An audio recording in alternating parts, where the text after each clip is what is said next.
Hello' আমি government বাজেটৰ বিষয়ে অলৰেডি ডিছকাছ কৰিলোঁ আৰু গভৰ্ণমেণ্ট বাজেটৰ যিটো চেপ্টাৰ আছিল সেই চেপ্টাৰটো ইতিমধ্যে শেষ হৈছে। আমি আজি এটা নতুন চেপ্টাৰ ষ্টাৰ্ট কৰিম য'ত আমি বেলেঞ্চ অফ পে'মেণ্ট তাৰ বিষয়ে আমি আলোচনা কৰিম। নতুন চেপ্টাৰটোত আমি আলোচনা কৰিম বেলেঞ্চ অফ পে'মেণ্ট, যাক অসমীয়াত কোৱা হয় লেনদেনৰ বিবৃতি। লেনদেনৰ বিবৃতি, ঠিক আছে, বা বৈদেশিক লেনদেনৰ বিবৃতি বা বৈদেশিক লেনদেনৰ বিবৃতি বুলিও ইয়াক কোৱা হয়। বৈদেশিক লেনদেনৰ বিবৃতি, ঠিক আছে। অ'কে, আমি এই টপিকটোৰ বিষয়ে ডিছকাছ কৰিবলৈ যাওঁতে প্ৰথমতে আমি what is open economy and what is closed economy সেই বিষয়ে আমি জানি ল'ব লাগিব। আমি কি ক'লোঁ যে আমি দুটা কনচেপ্ট জানি ল'ব লাগিব বেলেঞ্চ অফ পে'মেণ্টৰ বিষয়ে পঢ়াৰ আগতে। প্ৰথম কনচেপ্টটো হৈছে আমি ক্ল'জড ইকনমি, এখন বন্ধ অৰ্থনীতি মানে কি, আৰু অ'পেন ইকনমি মুক্ত অৰ্থনীতি মানেনো কি সেই বিষয়ে জানি ল'ব লাগিব। এইটোক অসমীয়াত কয় বন্ধ বা ৰুদ্ধ অৰ্থনীতি আৰু এইটোক কয় মুক্ত অৰ্থনীতি, ঠিক আছে। আমি বন্ধ শব্দটোৰ অৰ্থ মানে যিটো শব্দটোৰ অৰ্থৰ পৰাই আমি বুজোঁ বন্ধ অৰ্থনীতি কেনেকুৱা ধৰণৰ হ'ব পাৰে। চোৱা, আমি এতিয়া জানো যে প্ৰত্যেকখন দেশে এখন দেশে আন এখন দেশৰ ওপৰত নিৰ্ভৰশীল, হয়নে? এখন দেশে অন্য এখন দেশৰ ওপৰত নিৰ্ভৰশীল মানে এনেধৰণে নিৰ্ভৰশীল তেওঁলোকে আন্তঃৰাষ্ট্ৰীয় বাণিজ্য কৰে। এখন দেশত উৎপাদন হোৱা দ্ৰব্য সামগ্ৰীসমূহ আন এখন দেশত বিক্ৰী কৰা হয়। আমি যদি ভাৰতৰ ক্ষেত্ৰতে উদাহৰণ হিচাপে যদি লওঁ, চোৱা, আমি এতিয়া আমাৰ ফোনটো চাইনাৰ ফোন চলাই আছোঁ, আমি কোৰিয়াৰ ফোন চলাই আছোঁ, হয়নে? তেনেকৈ ধৰণে আমি বেলেগ বেলেগ কোম্পেনী, সেইবিলাক বেলেগ বেলেগ দেশৰ কোম্পেনীৰ দ্ৰব্য সামগ্ৰী আমি ব্যৱহাৰ কৰিছোঁ, ঠিক আছে। তেনেকৈ ভাৰতবৰ্ষৰ কোম্পেনীৰ বা ভাৰতবৰ্ষত উৎপাদিত দ্ৰব্য সামগ্ৰীও অন্যান্য দেশে ব্যৱহাৰ কৰে। মানে দেশসমূহ কি হৈছে, বৰ্তমান সময়ত দেশসমূহ এখন দেশ আন এখন দেশৰ ওপৰত নিৰ্ভৰশীল। দেশসমূহৰ মাজত আন্তঃৰাষ্ট্ৰীয় বাণিজ্য আছে, ইণ্টাৰনেশ্যনেল ট্ৰেড আছে, এক্সপৰ্ট ইম্পৰ্ট সম্ভৱ হয়। আৰু তেনেকুৱা এখন অৰ্থনীতিক আমি মুক্ত অৰ্থনীতি বুলি কওঁ। য'ত ইণ্টাৰনেশ্যনেল ট্ৰেড থাকে, য'ত ফৰেইন ট্ৰেড থাকে, সেইখনেই হৈছে অ'পেন ইকনমি, ঠিক আছে। দেয়াৰ ইজ ফৰেইন ট্ৰেড, এটা আমি ক'ব পাৰোঁ open economy, there is foreign or international trade. যিখন দেশে অন্যান্য দেশৰ লগত আন্তঃৰাষ্ট্ৰীয় বাণিজ্য সম্পাদন কৰে সেই দেশখনক, তেনেকুৱা এখন অৰ্থনীতিক আমি মুক্ত অৰ্থনীতি বুলি ক'ব পাৰোঁ, ঠিক আছে। কিন্তু বন্ধ বা ৰুদ্ধ অৰ্থনীতি হ'বলৈ হ'লে দেশখনে স্বাৱলম্বী হয়, স্বনিৰ্ভৰশীল, অন্যান্য দেশৰ ওপৰত নিৰ্ভৰশীল নহয়। দেশৰ ভিতৰতে যি উৎপাদন হয় সেয়া দেশৰ ভিতৰতে উপভোগ কৰে, অন্যান্য দেশৰ পৰা আমদানিও নকৰে আৰু অন্যান্য দেশলৈ ৰপ্তানিও নকৰে। তেনে অৰ্থনীতি এখনক আমি ক্ল'জড বা ৰুদ্ধ অৰ্থনীতি বুলি ক'ব পাৰোঁ। সেইকাৰণে ইয়াত কি হ'ব, there is no' foreign trade, ঠিক আছে। তাৰ পাছত মুক্ত অৰ্থনীতি এখনত কি হয়, তাত ফৰেইন ইনভেষ্টমেণ্ট হয়, বিদেশী বিনিয়োগ সম্ভৱ হয়। মানে বিদেশৰ লোকসকলে আহি বিনিয়োগ কৰে। ধৰি লওক আমাৰ ইয়াত KFC খুলিছে, মেকডনাল্ড আছে ভাৰতবৰ্ষত, হয়নে? KFCখন এটা বিদেশী কোম্পানী হয়। ডেট মিনছ কি, বিদেশৰ পৰা আহি ইয়াত বিনিয়োগ কৰিছে, ইনভেষ্টমেণ্ট কৰিছে। ইয়াত মুক্ত অৰ্থনীতি, ভাৰতবৰ্ষ এখন মুক্ত অৰ্থনীতিৰ দেশ, য'ত বিদেশী বিনিয়োগ সম্ভৱ হয়, বিদেশৰ লোকসকলে আহি আমাৰ ইয়াত ব্যৱসায় সম্প্ৰসাৰণ কৰিব পাৰে। গতিকে মুক্ত অৰ্থনীতিত কি থাকে, দেয়াৰ ইজ ফৰেইন বা ইণ্টাৰনেশ্যনেল ইনভেষ্টমেণ্ট, বৈদেশিক বিনিয়োগ থাকে বুলি আমি ক'ব পাৰোঁ। অসমীয়াত মুক্ত অৰ্থনীতি এখনত বিদেশী বিনিয়োগ থাকে বা বৈদেশিক বিনিয়োগ থাকে, কিন্তু ৰুদ্ধ অৰ্থনীতি এখনত there is no' foreign investment. মানে বন্ধ বা ৰুদ্ধ অৰ্থনীতি এখন সম্পূৰ্ণৰূপে স্বনিৰ্ভৰশীল অৰ্থনীতি, অন্যান্য দেশৰ ওপৰতে নিৰ্ভৰ নকৰে, নিজৰ দেশৰ ভিতৰতে উৎপাদন হোৱা দ্ৰব্য সামগ্ৰীসমূহ নিজে উপভোগ কৰে, আমদানি আৰু ৰপ্তানি নাথাকে।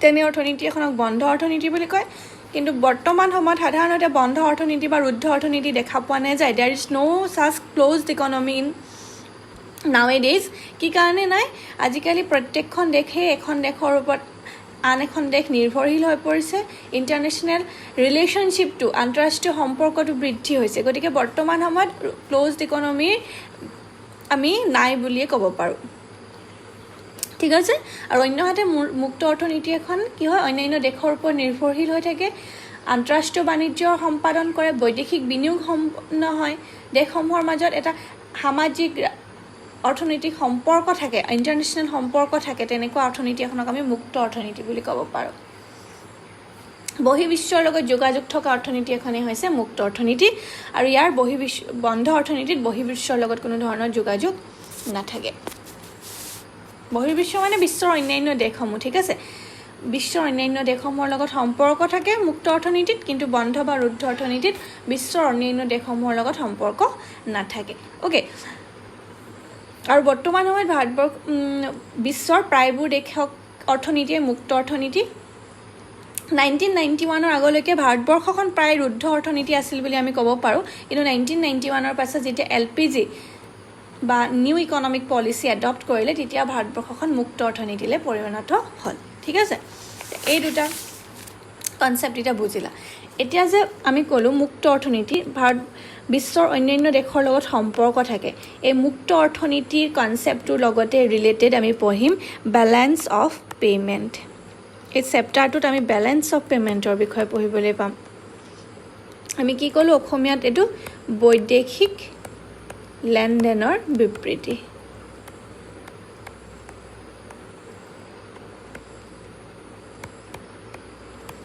ঠিক আছে এটোক আমি সিম্পলি BOP বুলিও ক'ব পাৰোঁ এটা BOP মানে কি বেলেন্স অফ পেমেন্ট মানে কি এই যে ক'লো এখন দেশে বিশ্বৰ অন্যান্য দেশসমূহৰ লগত সম্পৰ্ক ৰক্ষা কৰে বেহা বেপাৰ কৰে হে বেহা বেপাৰ কৰোতে যিবিলাক বাণিজ্যিক লেনদেনৰ যেটো হিসাব থাকে যেটো সেই বাণিজ্যিক লেনদেনৰ হিসাবটোকে আমি বৈদেশিক লেনদেনৰ বিবৃতি বা পৰিশোধৰ সমতা বুলি ক'ব পাৰোঁ ঠিক আছে BOP means BOP is a statement of all transactions made between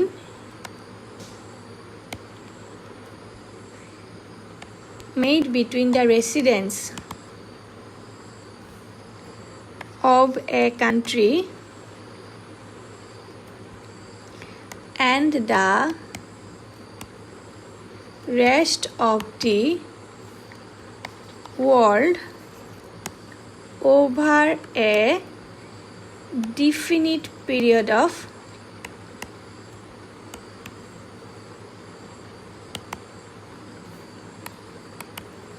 time ঠিক আছে কি কলো BOP is a statement of all transactions made between the residents of a country and the rest of the world over a definite period of time এখন দেশৰ লগত অন্যান্য বিশ্বৰ অন্যান্য দেশৰ এক নিৰ্দিষ্ট সময়ত হোৱা সকলোবোৰ বাণিজ্যিক লেনদেনৰ প্ৰণালীবদ্ধ হিচাপকে আমি বৈদেশিক লেনদেনৰ বিবৃতি বুলি কওঁ ঠিক আছে BOP is a statement of all transaction সকলোবিলাক লেনদেনৰ প্ৰণালীবদ্ধ হিচাপ কাৰ হিচাপ সকলোবিলাক লেনদেন কাৰ মাজত হয় এই লেনদেনবিলাক between the residents of a country and the rest of the world এখন দেশৰ অন্যান্য দেশৰ লগত হোৱা সকলোবোৰ বাণিজ্যিক লেনদেনৰ প্ৰণালীবদ্ধ হিচাপ আৰু এটো কেতিয়া হ'ব লাগিব এটা ডেফিনিট পিৰিয়ড অফ টাইম এটা নিৰ্দিষ্ট সময়ত এখন দেশৰ বিশ্বৰ অন্যান্য দেশসমূহৰ লগত হোৱা বাণিজ্যিক লেনদেনৰ প্ৰণালীবদ্ধ হিচাপটোকে আমি BOP বা বৈদেশিক লেনদেনৰ বিবৃতি বুলি ক'ব পাৰোঁ ঠিক আছে বুজি পাইছা একদম সিম্পলি যদি আমি আৰু অলপ সিম্পলি কওঁ তেতিয়া হ'ব যে BOP is the record of all international transaction made by a country ঠিক আছে BOP is the record of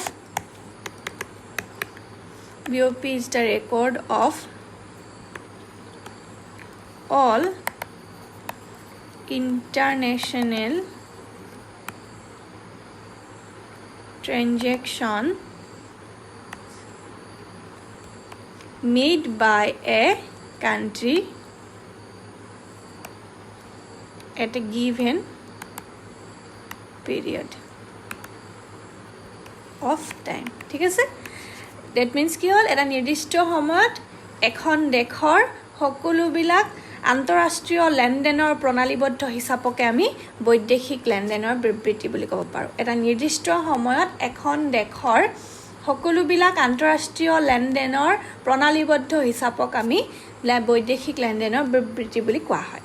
BOP is the record of all international transactions made by a country at a given period of time.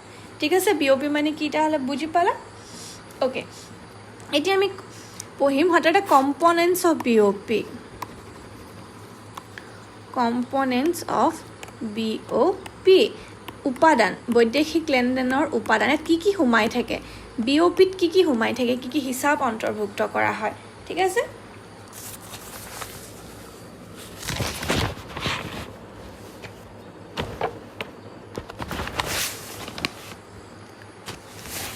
BOP component, একদম main component দুটা, এটা হৈছে current account আৰু ছেকেণ্ডটো হৈছে capital account. Okay, current একাউণ্টটোক আমি অসমীয়াত চলিত হিচাপ বুলি কওঁ। অ'কে, আৰু কেপিটেল একাউণ্টটোক অসমীয়াত আমি মূলধনী হিচাপ বুলি কওঁ।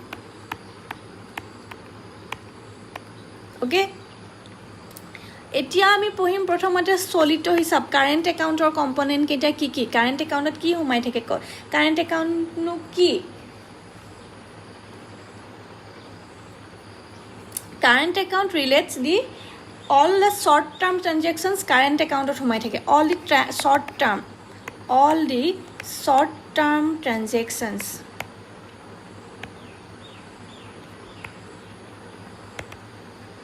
are included in the current account. চলিত হিচাপত সকলোবিলাক হ্ৰস্বকালীন লেনদেনৰ অন্তৰ্ভুক্ত হৈ থাকে। ঠিক আছে, চলিত হিচাপত সকলোবিলাক হ্ৰস্বকালীন লেনদেন অন্তৰ্ভুক্ত হৈ থাকে আৰু ইয়াৰ উপাদান কেইটা হৈছে, প্ৰথমটোৱে হৈছে ইয়াৰ উপাদান মানে এখন দেশে অন্যান্য দেশৰ লগত কৰা যিবিলাক হ্ৰস্বকালীন লেনদেন, হ্ৰস্বকালীন লেনদেন, সেই লেনদেনৰ হিচাপসমূহ কাৰেণ্ট একাউণ্টত সোমাই থাকে। Okay, current account includes all the short term transactions. Okay, ইয়াৰ ফাৰ্ষ্ট উপাদানটোৱে হৈছে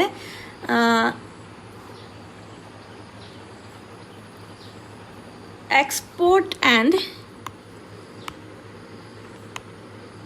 import of visible export and import of visible goods and services। যিবিলাক দৃশ্যমান দ্ৰব্যৰ হিচাপ, দৃশ্যমান দ্ৰব্যৰ আমদানি আৰু ৰপ্তানিৰ হিচাপ কাৰেণ্ট একাউণ্টত সোমাই থাকে। ঠিক আছে, কাৰেণ্ট একাউণ্টৰ ফাৰ্ষ্ট কম্পনেণ্টটোৱে হৈছে ভিজিবল ট্ৰেড। আমি চিম্পলি এইটোক ট্ৰেড অফ ভিজিবল আইটেমছ বুলি ক'ব পাৰোঁ। Trade of visible items. দৃশ্যমান দ্ৰব্য মানে কি বুলি বুজি পাওঁ, যিবিলাক আমি চকুৱে দেখা পাওঁ, চকুৱে দেখা পোৱা দ্ৰব্য সামগ্ৰীৰ আমদানি আৰু ৰপ্তানিৰ হিচাপ সোমাই থাকে কাৰেণ্ট একাউণ্টত। যিবিলাক আমি স্পৰ্শ কৰিব পাৰোঁ, ধৰি লোৱা কি হ'ব পাৰে, ভেৰিয়াছ গুডছ, খাদ্য সামগ্ৰী হ'ব পাৰে, খোৱা বস্তু হ'ব পাৰে, কাপোৰ কানি। ঠিক আছে, বস্তুগত দ্ৰব্য যিবিলাক ফিজিকেল গুডছ এণ্ড ছাৰ্ভিচেছ, যিবিলাক চকুৱে দেখা পাওঁ, দৃশ্যমান দ্ৰব্যসমূহৰ আমদানি আৰু ৰপ্তানিৰ হিচাপক আমি কাৰেণ্ট একাউণ্টত চলিত হিচাপত অন্তৰ্ভুক্ত কৰোঁ। ঠিক আছে, ছেকেণ্ডটো হৈছে trade of invisible items. Trade of invisible items, অদৃশ্যমান দ্ৰব্য। চোৱা, মানে প্ৰথমটোত আমি কি ক'লোঁ যে ভিজিবল আইটেমছৰ ট্ৰেড সোমাই থাকে মানে এখন দেশে আন এখন দেশ ভাৰতবৰ্ষৰ যদি উদাহৰণ হিচাপে লওঁ ভাৰতবৰ্ষই ধৰি লওঁ আমেৰিকাৰ কাৰণে কিমান খাদ্য সামগ্ৰী আমদানি কৰিছে বা তাৰ পৰা কিমান তালৈ কিমান ৰপ্তানি কৰিছে কাপোৰ কানি কেনেকৈ বাহিৰৰ দেশলৈ কিমান আমদানি কৰিছে বাহিৰৰ দেশলৈ কিমান ৰপ্তানি কৰিছে তাৰ হিচাপটোৱে হৈছে ট্ৰেড অফ ভিজিবল আইটেমছ আমদানি আৰু ৰপ্তানি দুয়োটাৰে হিচাপ থাকিব খালি ইয়াত অকল কোনটো ধৰি লয় ভিজিবল গুডছ যিবিলাক দৃশ্যমান দ্ৰব্য যিবিলাক চকুৱে দেখা পায় ফিজিকেল কমোডিটি গুডছ এণ্ড ছাৰ্ভিচবিলাকৰ ঠিক আছে তাৰপিছত আহিলে অদৃশ্যমান দ্ৰব্য ইনভিজিবল আইটেমছ ইনভিজিবল মানে কি যিবিলাক আমি চকুৱে দেখা নাপাওঁ যিবিলাক ছাৰ্ভিচেছ শিক্ষক এজনে শিক্ষাদান কৰিছে তেওঁ দিয়া ছাৰ্ভিচটো চকুৱে দেখা পায় জানো নাপায় সেইটো হৈছে ইনভিজিবল আইটেমছ যিবিলাকক সেৱা সামগ্ৰী বুলি সাধাৰণতে কোৱা হয় এই সেৱা সামগ্ৰীসমূহৰ আমদানি আৰু ৰপ্তানিৰ হিচাপ চলিত শিতানত অন্তৰ্ভুক্ত কৰা হয় এইটো তোমাৰ ধৰি লোৱা টুৰিষ্ট ভাৰতবৰ্ষলৈ বেলেগ দেশৰ পৰা টুৰিষ্ট আহিছে তাৰ পৰা কি হৈছে ভাৰতবৰ্ষৰ ইনকাম হৈছে আকৌ ভাৰতৰ পৰা বেলেগ দেশলৈ টুৰিষ্ট গৈছে ফুৰিবলৈ গৈছে পৰ্যটন বুলি যিটো কওঁ তাৰ পৰা ভাৰতৰ পৰা পইচা বেলেগ দেশলৈ ওলাই গৈছে লেনদেন হৈছেনে ঠিক তেনেকৈ ভাৰতবৰ্ষৰ উপাদানসমূহে তাত কাম কৰিছে ডক্টৰ ইঞ্জিনিয়াৰ গৈ পেলাই বাহিৰৰ দেশত কাম কৰিছে তাৰ পৰা কি হৈছে ভাৰতবৰ্ষৰ ইনকাম হৈছে ঠিক তেনেকৈ ভাৰতবৰ্ষতো ফৰেইনৰ ডক্টৰছ ইঞ্জিনিয়াৰ টিচাৰ্ছে ইয়াত সেৱা আগবঢ়াইছে তাৰ পৰা ভাৰতবৰ্ষই তেওঁলোকক সেৱাৰ বাবদ মূল্য প্ৰদান কৰিব লগা হৈছে সেইখিনি আমাৰ দেশৰ পৰা ওলাই গৈছে যিটো লেনদেন হৈছে অদৃশ্যমান দ্ৰব্যৰ লেনদেনটো আমি চলিত হিচাপত অন্তৰ্ভুক্ত কৰা হয় ঠিক আছে ধৰিব পাৰিছা ট্ৰেড অফ ইনভিজিবল আইটেমছ তাৰ পাছত ইয়াৰ 3 নম্বৰ কম্পনেণ্টটো হৈছে ট্ৰান্সফাৰ পে'মেণ্ট ট্ৰান্সফাৰ পে'মেণ্ট হস্তান্তৰ পৰিশোধ বুলি অসমীয়াত কোৱা হয় হস্তান্তৰ পৰিশোধ এইটো কেনেকুৱা ধৰণৰ হোৱা ধৰি লোৱা এখন দেশৰ বাসিন্দাৰ লগত যেতিয়া অন্য এখন দেশৰ বাসিন্দাৰ লেনা দেনা হয় ধৰি দান আৰু উপহাৰ ইয়াত তোমাকে ট্ৰান্সফাৰ পে'মেণ্ট এখন দেশে আন এখন দেশখনত যদি কিবা গিফ্ট আৰু গিফ্ট দিছে কিবা যদি অনুদান আগবঢ়াইছে গ্ৰাণ্টছ আগবঢ়াইছে ঠিক আছে কিবা যদি ইণ্টাৰনেশ্যনেল অৰ্গেনাইজেশ্যনে কণ্ট্ৰিবিউশ্যন দিছে সেইখিনিক আমি হস্তান্তৰ পৰিশোধ বা ট্ৰান্সফাৰ পে'মেণ্ট বুলি কওঁ সেয়া চলিত হিচাপত অন্তৰ্ভুক্ত হৈ থাকে ধৰি লওক ভাৰতবৰ্ষক কোনোবাই এখন দেশে গিফ্ট বা গ্ৰাণ্টছ দিব পাৰে ঠিক তেনেকৈ ভাৰতবৰ্ষই অন্যান্য দেশক সহায় কৰিব পাৰে যেনেকৈ এতিয়া ক'ভিড ভেকচিনৰ সময়ত ভাৰতবৰ্ষই পিছপৰা দেশসমূহলৈ ক'ভিড ভেকচিন প্ৰদান কৰিছে তাৰমানে গ্ৰাণ্টছ দিছে ঠিক আছে সেই লেনদেনৰ হিচাপটোৱে হৈছে ট্ৰান্সফাৰ পে'মেণ্ট আৰু সেই লেনদেনৰ হিচাপটো ক'ত সোমাই থাকে চলিত হিচাপত বেলেঞ্চ অফ পে'মেণ্টৰ চলিত হিচাপ বা কাৰেণ্ট একাউণ্টত সোমাই থাকে ঠিক আছে নেক্সটটো আহিলে কি ক'লোঁ দুটা কেপিটেল একাউণ্ট কাৰেণ্ট একাউণ্টত কি থাকে আমি গম পালোঁ দৃশ্যমান দ্ৰব্য সামগ্ৰীৰ লেনদেন আৰু অদৃশ্যমান দ্ৰব্য সামগ্ৰীৰ লেনদেন আৰু একেবাৰে শেষত থাকে ট্ৰান্সফাৰ পে'মেণ্ট হস্তান্তৰ পৰিশোধ আৰু ছেকেণ্ডটো আহিছে কেপিটেল একাউণ্ট এইটো হৈছে মূলধনী হিচাপ মূলধনী হিচাপত যিবিলাক ঋণ আৰু বিত্তীয় সম্পদৰ লেনদেন যিবিলাক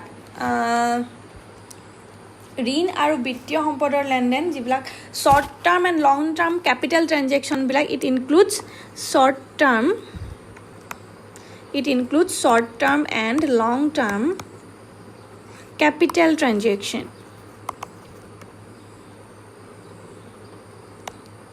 ঠিক আছে হ্ৰস্বকালীন আৰু দীৰ্ঘকালীন ঋণ বা বিত্তীয় সম্পদৰ লেনদেন মূলধনী হিচাপত অন্তৰ্ভুক্ত হৈ থাকে বিত্তীয় সম্পদৰ লেনদেনবিলাক সোমাই থাকে ইয়াত প্ৰথমটো হ'ব পাৰে ইয়াৰ ফাৰ্ষ্ট পইণ্টটোৱে হৈছে ইয়াৰ ফাৰ্ষ্ট কম্পনেণ্টটোৱে হৈছে প্ৰাইভেট এণ্ড পাব্লিক ডেপ্ট ঠিক আছে চৰকাৰী বা বেচৰকাৰী ঋণ মানে এখন দেশৰ ব্যক্তিগত খণ্ডই বা চৰকাৰী খণ্ডই যদি বিদেশৰ পৰা ঋণ সংগ্ৰহ কৰে বা কোনো কাৰণত যদি বিদেশক ঋণ প্ৰদান কৰে তেতিয়াহ'লে সেই ঋণৰ লেনদেনৰ হিচাপটো ক'ত সোমাই থাকে কেপিটেল একাউণ্টত সোমাই থাকে ঠিক আছে অৰ্থাৎ এই শিতানত চৰকাৰী আৰু বেচৰকাৰী খণ্ডই বৈদেশিক খণ্ডৰ পৰা লোৱা ঋণ আহৰণ কৰা ঋণ আৰু বৈদেশিক খণ্ডক পৰিশোধ কৰিবলগীয়া ঋণৰ হিচাপ ইয়াত অন্তৰ্ভুক্ত কৰা হয় এখন গভৰ্ণমেণ্টে বা পাব্লিক ছেক্টৰ বেলেগ দেশৰ পৰা কিমান ডেপ্ট লৈছে আৰু বেলেগ দেশক কিমান ডেপ্ট প্ৰদান কৰিছে তাৰ হিচাপ সোমাই থাকে। ফাৰ্ষ্ট কম্পনেণ্টটোৱে হৈছে কেপিটেল একাউণ্টৰ পাব্লিক ডেপ্ট। ছেকেণ্ডটো হৈছে foreign FDI foreign direct investment, যিটোক আমি কওঁ বৈদেশিক প্ৰত্যক্ষ বিদেশী প্ৰত্যক্ষ বিনিয়োগ। ঠিক আছে, বিদেশী প্ৰত্যক্ষ বিনিয়োগৰ তোমাৰ ইয়াত কি হ'ব, এতিয়া যে মই উদাহৰণ দি আহিছিলোঁ KFC, ভাৰতবৰ্ষত আহি KFC খুলিছে। তাত মানে কি ভাৰতবৰ্ষত আহি পেলাই বিদেশৰ কোম্পানীটোৱে বিনিয়োগ কৰিছে, ভাৰতবৰ্ষলৈ টকা পঠাইছে, ইয়াত বিনিয়োগ হৈছে, ভাৰতবৰ্ষত সেইটো কি হৈছে আমদানি হৈছে। ঠিক আছে, ঠিক তেনেকৈ ভাৰতবৰ্ষৰ কোম্পানীও বেলেগ দেশত গৈ পেলাই ব্যৱসায় এক্সপানশ্যন কৰিব পাৰে, বিজনেছ এক্সপানশ্যন কৰিব পাৰে, আৰু তাত ভাৰতবৰ্ষৰ পৰা তেতিয়া বেলেগ দেশত আমি কি কৰিব বিনিয়োগ হ'ব। সেই বিনিয়োগ বিত্তীয় সম্পদ কেপিটেল যিবিলাক মানে ৰিচোৰ্চেছ আছে, ফাইনেন্সিয়েল ৰিচোৰ্চেছৰ যিবিলাক ট্ৰানজেকশ্যন, ফাইনেন্সিয়েল ৰিচোৰ্চেছৰ ট্ৰানজেকশ্যনটো ক'ত সোমাই থাকে, কেপিটেল একাউণ্টত সোমাই থাকে। ঠিক আছে, থাৰ্ডটো হ'ব পাৰে বেংকিং ছেক্টৰ, বেংক মুদ্ৰাৰ চলনশীলতা বুলি ক'ব পাৰি বেংকিং। আৰু বেংকিং ছেক্টৰে কি কৰে, it includes all the inflow' and outflow' of banking sector except central bank, মানে কেন্দ্ৰীয় বেংকৰ বাহিৰে অন্যান্য বেংকসমূহৰ ইনফ্ল' আৰু আউটফ্ল' বেংকসমূহৰ মাজৰ যিবোৰ লেনদেন চলে সেই লেনদেনসমূহ কেপিটেল একাউণ্টত ইনক্লুড কৰা হয়। সেইবিলাকো হৈছে এটা বৈদেশিক লেনদেনৰ হিচাপ। ঠিক আছে, এইকেইটা হৈছে কেপিটেল একাউণ্টৰ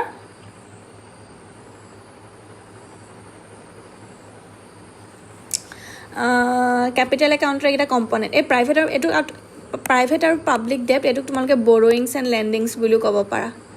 ঠিক আছে, বৰ'য়িংছ এণ্ড লেণ্ডিং।